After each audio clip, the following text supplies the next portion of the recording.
Hi medias. இன்னைக்கு வந்து பார்த்தீங்கன்னா, ரொம்ப லாங்கா தான் வேலைக்கு போயிருந்தோம். நைட்டு வேலை முடிக்கிறதுக்கும் ரொம்ப லேட் ஆயிருச்சு. அதாவது நாங்க 2 மணிக்கே காயெல்லாம் உரிச்சு முடிச்சுட்டோம். லாரி வரதுக்கு வந்து டைம் ஆயிருச்சு. லாரி வந்து ஒரு 4 மணிக்கு வந்துச்சு. 4 மணிலேருந்து 6 மணி வரைக்குமே லோடு தான் ஏத்திட்டு இருந்தாங்க. லாரிக்கு லோடு ஏத்தும்போது பார்த்தீங்கன்னா, கடைசியா நம்ம தார்ப்பாய் போட்டு தான் அனுப்பணுங்களாமா. அதனால கார்த்திக் கொஞ்ச நேரம் வந்து தார்ப்பாய் போட்டுட்டு, அதுக்கப்புறம் ஆளுங்களுக்கு சம்பளம் போடணும் அப்படின்னு சொல்லிட்டு போய் ட்ரெஸ்லாம் மாத்திட்டு வந்துட்டான். எல்லா இந்திக்கார பசங்களுமே வந்து பார்த்தீங்கன்னா, ஷேர் பண்ணி தான் ஒர்க் பண்றாங்க. நான் இத செய்ய மாட்டேன், நீ அத செய்ய மாட்ட அந்த மாரிலாம் கிடையாது. இந்த வேலைய செய்டா அப்படின்னு சொன்னா எல்லாருமே ஷேர் பண்ணி செய்வாங்க. லேட் நைட் ஆகி வீட்டுக்கு போனதுக்கப்புறம் யாருனாலையும் சமைக்க முடியாது அப்படின்னு சொல்லிட்டு கார்த்தி எல்லாருக்குமே பார்சல் சாப்பாடு வாங்கி கொடுத்துட்டான். கார்த்தி அதுக்கப்புறம் வந்து மீதி என்னென்ன வேலை இருக்கோ அதெல்லாம் பார்த்துட்டு இருந்தான்.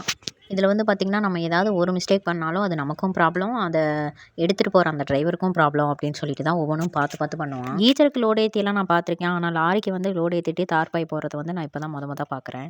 கார்த்தி கயிறை கட்டிட்டு முன்னாடி போனான்னா அவனுக்கு பின்னாடியே அவங்க ஆளுங்கெல்லாம் போவாங்க. அதை பார்த்து சிரிச்சுக்கிட்டே நின்றுட்டு இருந்தேன். ஒரு வழியாக எல்லாமே தார்பாயெல்லாம் கட்டி முடிச்சு ரெடி ஆயிட்டாங்க. திடீர்னு கார்த்தி கல் எடுத்துகிட்டு வந்து நடு ரோட்டில் போட்டான். என்னடா அப்படின்னு பார்த்தா அவன் சாமி கும்பிட்றான். எப்பயுமே லோடு ஏற்றி முடிச்சுட்டு தார்பாயெல்லாம் போட்டதுக்கப்புறம் இந்த மாதிரி தேங்காவை வச்சு லாரியை சுற்றி வந்து சாமி கும்பிட்டு தேங்காவை உடைச்சதுக்கப்புறம் தான் லாரியை வந்து மூவ் பண்ண சொல்லுவாங்க. அந்த டிரைவர் ஆனால் லாரியை ஸ்டார்ட் பண்ணி ரெடியாக வச்சுருந்தாங்க. கார்த்திகிட்ட கேட்டேன், எதுக்கு இந்த மாதிரி வந்து சாமி கும்பிட்டு அனுப்புறீங்க அப்படின்னு கேட்குறப்ப, நம்ம ஏற்றின அந்த லோடு வந்து கரெக்டாக போக வேண்டிய இடத்துக்கு வந்து நல்லபடியாக போய் அந்த லோடு சேரணும் அப்படிங்கிறதுக்காக நாங்கள் சாமி கும்பிட்டு அனுப்புவோம் அப்படின்னு சொல்லி சொன்னாங்க.